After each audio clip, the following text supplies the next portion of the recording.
Hi guys, so let's have a look at how to make one colour pop out from the rest, either black and white or sepia on the iPad. Well, of course you can use any colour you like, but quite often you see black and white images or sepia images with one colour popping out from the rest, just like the red dress on the girl here. So let's have a look and see how you do it. We'll get right to it. Open a blank canvas and place your first image. Rasterise it straight away if it's not already. That's easily done.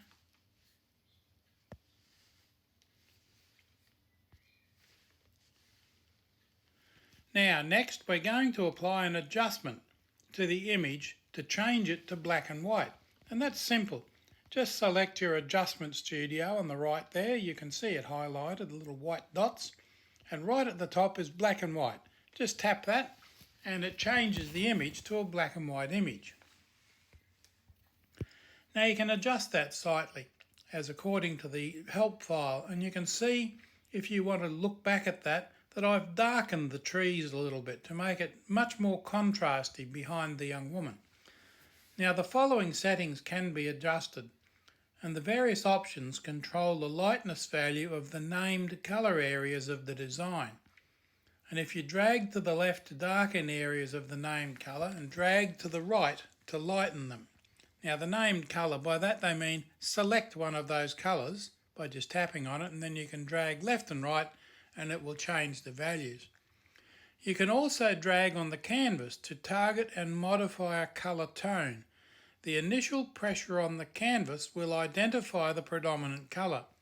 Dragging left will darken areas of the identified colour, while dragging right will lighten them. The corresponding option will be updated. Now what I did there was just tap in the foliage and it identified that as the pressure area, and then dragged slightly left and darkened the foliage. It's worth practicing that just to get it right. It's really interesting. Now you may wish to apply a colour tone such as sepia to your grayscale results. Just ordinary black and white photo. Grayscale is not riveting, but it's maybe what you want. But if you're going to make it a sepia tone, to do this you use a recolor adjustment or add a fill layer above with a blend mode and or reduced opacity applied. Too complex, just use the recolor adjustment. That's what we're going to do now. Change to a sepia colour using the recolor adjustment. Don't be alarmed when you tap recolor. The red is the starting value. We'll change that. Now the whole thing's gone red. Not black and white anymore, but as I say, don't be alarmed. Creating black and white sepia images involves adjusting the hue. Ensure the adjustment is placed above all objects and layer groups. To create a desaturated black and white image, you can change the saturation option to 0%. To create a sepia image, position the hue option anywhere around the orange section of the spectrum and position the saturation option somewhere between 0 and 50%, depending on just where you want it. Now in practice, let's look at the layers. You can see the layers. You can see the values I set in the layers in the recolor adjustment. So the hue I set at 20% and the saturation at 50%. That's really easy. And the layers are clearly marked. You've got a recolor layer and a black and white adjustment layer. Now we need to select just the young woman. We're going to bring back her red dress and skin tones. We don't want her sepia coloured. We want her to stand out from that. Now make sure the top layer is active.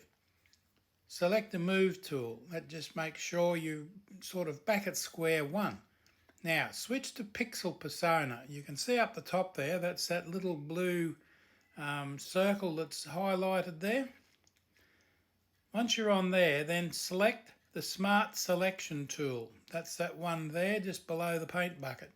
Set the brush size to probably 30 pixels is good to start with. You'll have to pinch out to enlarge your image to get it all carefully selected.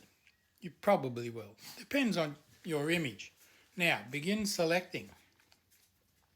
Carefully select the entirety of the young woman. You'll see the crawling ants appear as you do. Now we have to fine tune this. As you can see at the moment, it's very rough at present. But you can see the crawling ants going around her there, and that's why I left it there, so it's easy to see.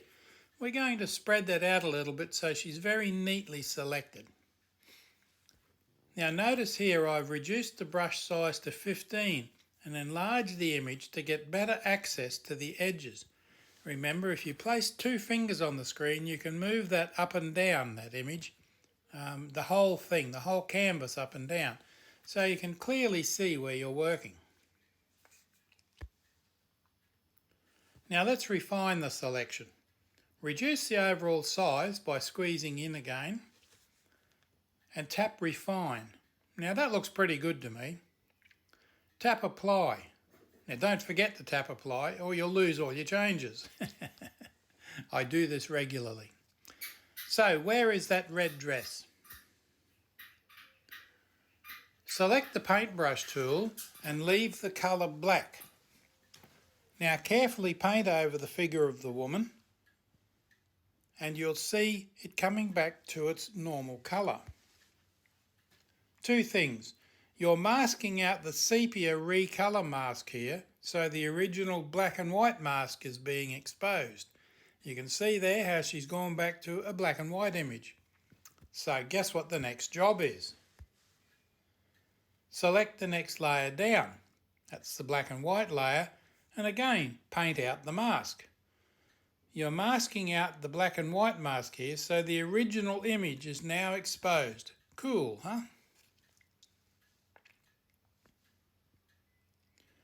Tap the X to deselect the image and remove the crawling ants. Very cool. Save your work and export the images. Thanks for watching. I hope you find it useful. Don't forget, tongue-tied here, don't forget to subscribe to my YouTube channel. I really appreciate it. Click on the thumbs up for a like and the bell to be reminded when new videos appear. Really, I do. I really appreciate it.